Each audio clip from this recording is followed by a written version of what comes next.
বলা হয় একটা সিনেমার স্ক্রিপ্টও এতটা নিখুঁত হতে পারে না। সৃষ্টিকর্তা এই দলটার জন্য যেভাবে লিখে রেখেছে 21-22-এর পর আজকের এই ট্রফিটা একদম স্বপ্নের মতো সব। দীর্ঘ সময় একটা ট্রফির জন্য ছিল কি হাহাকার, আর এখন আর্জেন্টিনা মানেই ট্রফি জিতে ফেরা। দি মারিয়ার ভাষায় যা ভাষাহীন, তার একটা সুন্দর শেষ। এটা লেখা ছিল, এটা এভাবেই লেখা ছিল, ঠিক যেভাবে আমি স্বপ্ন দেখেছিলাম। কোপা আমেরিকা জিতে অবসরে যাব, একদমই তাই হলো। এর চেয়ে সুন্দর শেষ আর হতে পারতো না। আমি এই দল, এই প্রজন্মের কাছে কৃতজ্ঞ। এত সুন্দর মুহূর্ত তারা আমাকে দিয়েছে, যা আমি বলে শেষ করতে পারবো না। আর্জেন্টিনা আসবে, আর্জেন্টিনা জিতবে, এখন তো ভক্তরাও অবাক হন না। গোটা দুনিয়া জানে এই দলটার ডেডিকেশন লেভেলটাই অন্যরকম। হারার আগে হার মানার মন্ত্রে বিশ্বাসী না স্কালোনিও, তাই তো এই দল নিয়ে গর্বের শেষ নাই কোচের।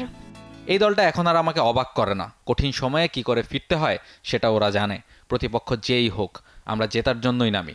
আজকের ম্যাচে সেকেন্ড হাফে আমরা খুব ভালো করেছি, আর এক্সট্রা টাইমে দল নিজেদের আরও নিংড়ে দিয়েছে। আমি সত্যিই তাদের প্রতি কৃতজ্ঞ। আমার এখনও আরও 2 বছরের চুক্তি আছে।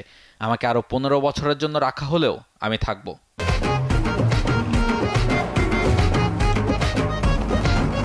টেকনিক্স আর ট্যাকটিক্সে বিশ্বকাপ জেতা কোচকে যে হার মানানো সম্ভব না, সেটা আরও একবার দেখিয়েছেন স্কালোনি।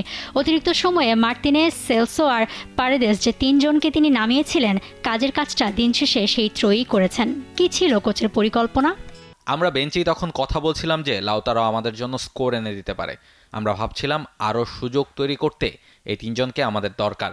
শেষ পর্যন্ত তো সেটাই হলো। লাউতারো মার্তিনেজকে দিয়ে যা করাতে চেয়েছিলেন স্কালোনি, তা তো ঠিকই করিয়েছেন, আর সেই সুযোগটা বৃথা যেতে দেননি মার্তিনেজও। বিশ্বকাপে নিজের দুঃখ স্মৃতিটা ভুলে সম্পূর্ণভাবে নতুন রূপে কোপাতে ধরা দিয়েছে মার্তিনেজ, আর শেষ পর্যন্ত তার গোলেই তো জিতল আর্জেন্টিনা। কাতারে যখন সবকিছু খুব সুন্দরভাবে শেষ হলো আমি খুব খুশি ছিলাম, কিন্তু আমি জানতাম আমার দেবার অনেক কিছু বাকি ছিল তখনও। কাতারের ব্যক্তিগত দুঃখস্মৃতি ভুলে এই কোপার আগে আমি ভালোভাবেই প্রস্তুতি নিয়েছি। পুরো ম্যাচে যে দৃশ্য সবচেয়ে দৃষ্টি কেড়েছিল তা হলো মেসির ইনজুরি, মেসির তবুও খেলা, মেসির মাঠ ছেড়ে যাওয়া আর মেসির এই কান্না।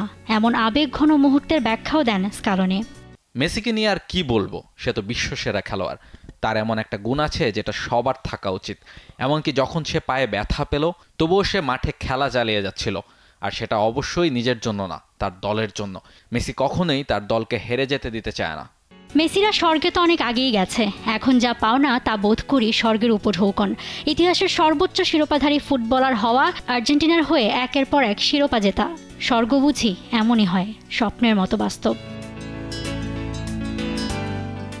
মৌসুমী মৌ, টি স্পোর্টস।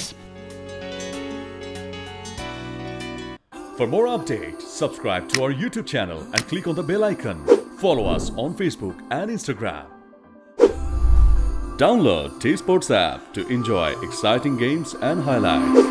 Visit tsports.com.